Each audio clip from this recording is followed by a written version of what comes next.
Hello, today I'm in FORD Focus. In this video I'll show you how to refresh AutoStore. To enable AutoStore function for radio, take a look at the screen display. AutoStore automatically finds strongest radio station in your area and saves them as presets. Go to the settings and go to radio settings. Now select refresh.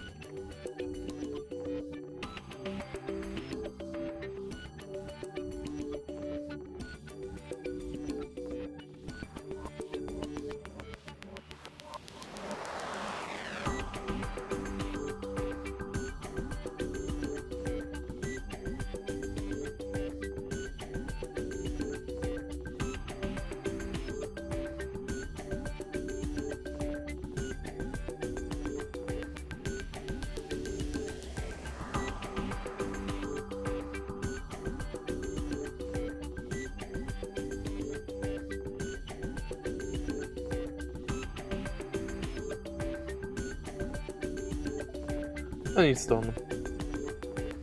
If you find this video helpful, please leave like, comment and subscribe.